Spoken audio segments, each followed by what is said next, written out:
Hi, my name is Dwight Gillespie, and this is the Change Your Life channel. And on this channel, we try to give you some good, practical information on how to live a better life. You know, and if you're having troubles, if you're dealing with difficult people, if you're having a difficult time, if you feel stuck, we give you some practical information on how to deal with things like that. You know, ways to overcome depression, just ways to live a better life. Today, we're going to do today's. Oh, by the way, if you haven't done so already, and I like to say it at least once or twice, beginning and end, right? Please hit that subscribe button, hit the like button, hit the notification button, and by all means, leave comments and share this video with your friends, especially if you find something meaningful in it, you know, or if you just want to share it and say, wow, this guy's a real asshole. Anyway, you can do that too. That's okay. I have family members that probably do that. As long as you're watching, you know, just to let you know, today's video is on living a better life. And basically, today, what I want to talk about today is that living a better life is a decision, you know, and people say, well, you can't change your life overnight. And in most instances, I agree with that. However, there are things that you can do that will instantly improve the quality of your life. There are things, and you can make these decisions.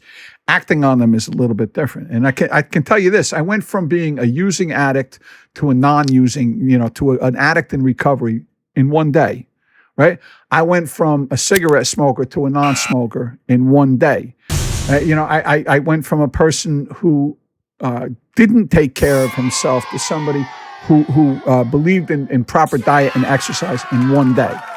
Now, there was a lot building up to all that, and it's like once that decision is made, it's made. But it can take you a while to get there, right? And what I can tell you is this, is that decision has to be made. You can't wish your way into a better life. Like I know people like their whole retirement plan is hitting the mega millions, which by the way, I think is like $750,000 now or something like that. It's some ungodly amount. I really got to go buy a ticket because you never know. I want to change my life in 1 second.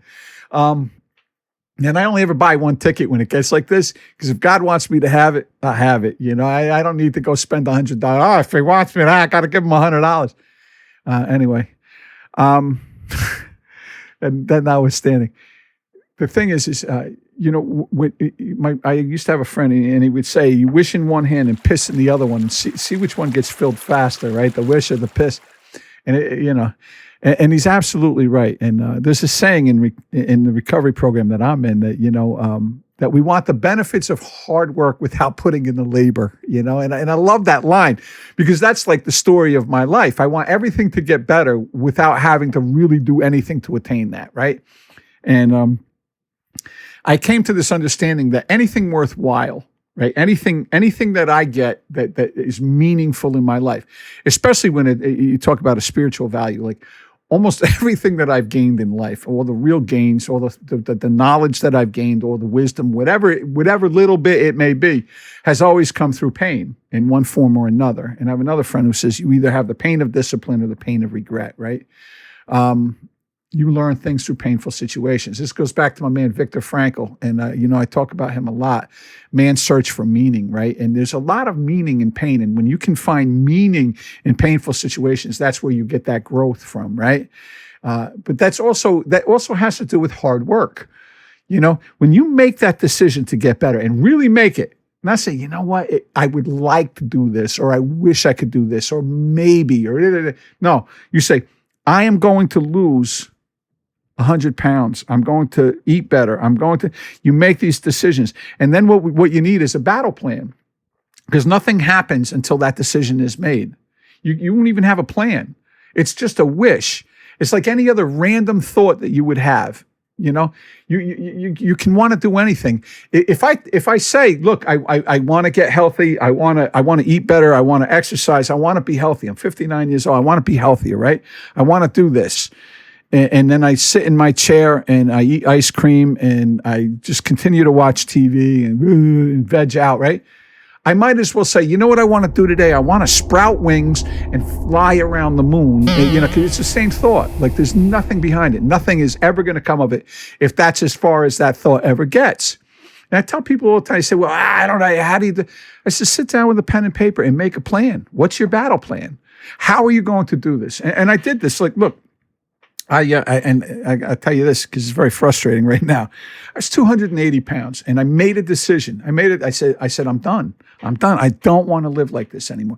The same thing happened when I got off of drugs. I said, I can't live like this anymore. I want to live a different way, and I made that decision. And then what came next was, well, what are you going to do? Well, I'm going to go to these meetings because I'd been to these meetings before, and I know they worked when I did what they asked me to do. Right, so I did the same thing with the food and the exercise. I said, well, okay, I made that decision. I said, this is it. I don't want to live like this. Well, what are you going to do? Well, here, I got a great book, and I'll mention that book because I plug it because I believe in it. And it's a woman named Susan Pierce Thompson. She wrote a book called Bright Line Eating. And it changed my life. It really did. And I started following, and I said, this is a program that I can follow. Now, not every program is for everybody.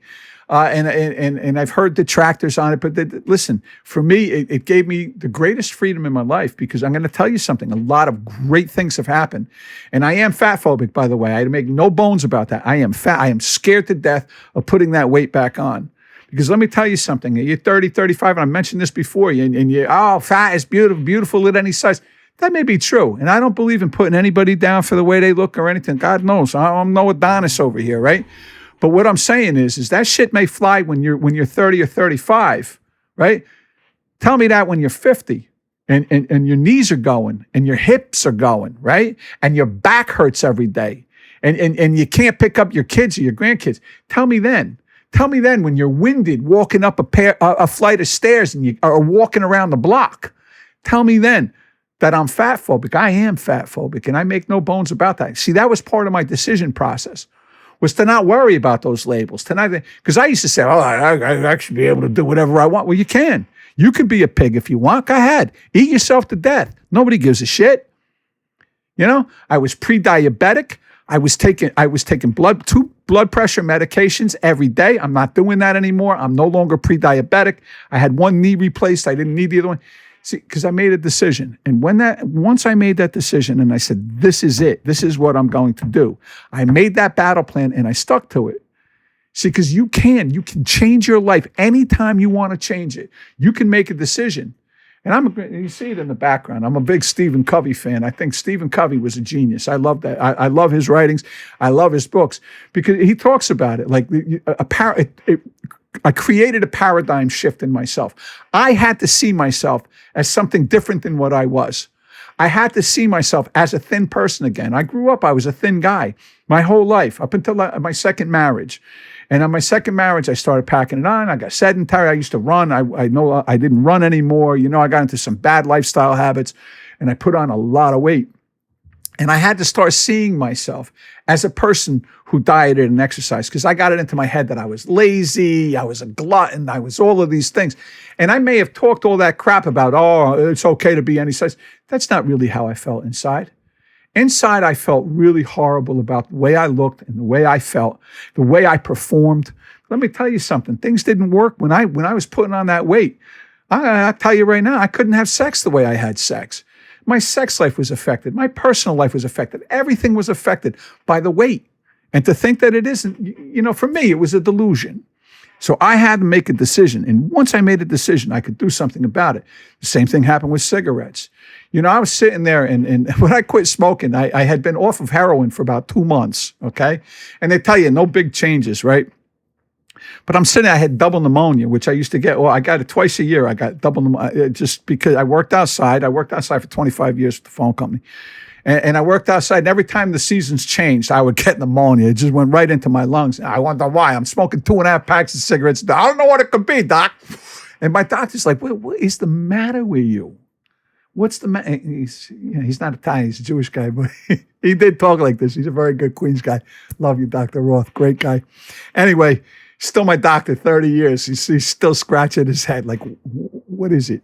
Anyway, he looked at me and I'm like, I can't breathe. He's like, and he sees the cigarettes. He says, you're still smoking. I said, no big changes for the first year. He's like, what is wrong with you? He goes, you have to make that decision. And I did. I did. And it took me 2 or 3 days after I talked with him to stop, you know. And I tried, because again, this is like an illness. My second wife, she used to say, my second ex-wife, she says, you suffer from broken brain syndrome. She said, I'll never be able to figure out what your real problems are. And she really couldn't, God bless her. You know, but I wanted to quit on October 11th. It was 2012, so you can see why, right? You know, I wanted to smoke that last cigarette on October 10th so that my first day without cigarettes would be 10, 11, 12. But I couldn't even choke down that last one, right? I went to light it and I literally couldn't breathe. I couldn't breathe, you know. I got nebulizers going. I got all this stuff, all this apparatus, and I'm trying to smoke a cigarette, you know. I get it from my mother. My mother was the emphysema patient, would turn the oxygen off to smoke a cigarette, you know. God bless her. Anyway, you know, I made that decision though. And once I made it, smoking seemed ridiculous and I couldn't even make it. By the way, my clean date for the heroin was 8/10/12, just so you know, because I like the numbers. And yeah. I like numbers. I like numbers. Anyway, you know, but making that decision was so important.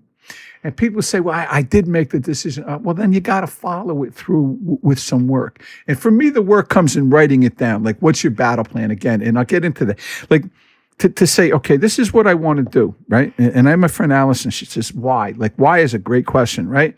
And why is so open. What is it you want and why? Why do you want to quit?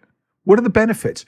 Why do you want to quit smoking? Why do you want to exercise? Why do you want to diet? Why? And what makes this important so that you can solidify in your mind why this is paramount, right? And that's a big question. And most motivational things will talk about, like finding your why.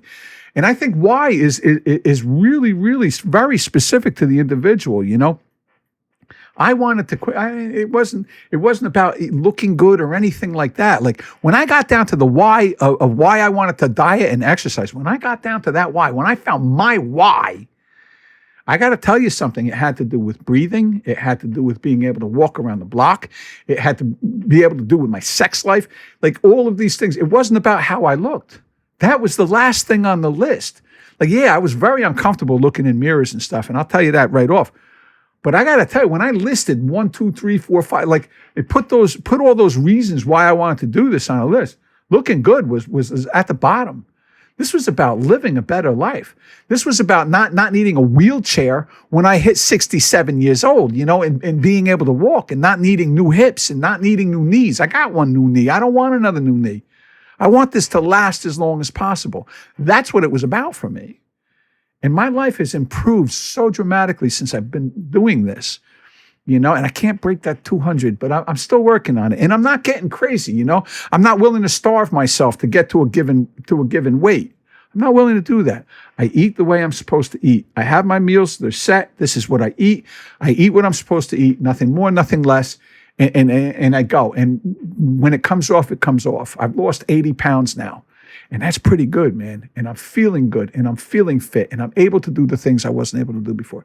So as I say, make that decision to change your life, and you can change your life right now. I promise you, if you make that decision and you make that battle plan, nothing can stop you. Nothing can stop you. My name is Dwight Gillespie. This is the Change Your Life channel. I want to thank you for tuning in today. As always, I wish you a very good week. God bless. Be well. And as I say, if you haven't done it already, please hit the subscribe, hit the like, hit the notification, and by all means, comment and share this video with your friends. I want to thank you for tuning in. Be well. Take care now. Bye.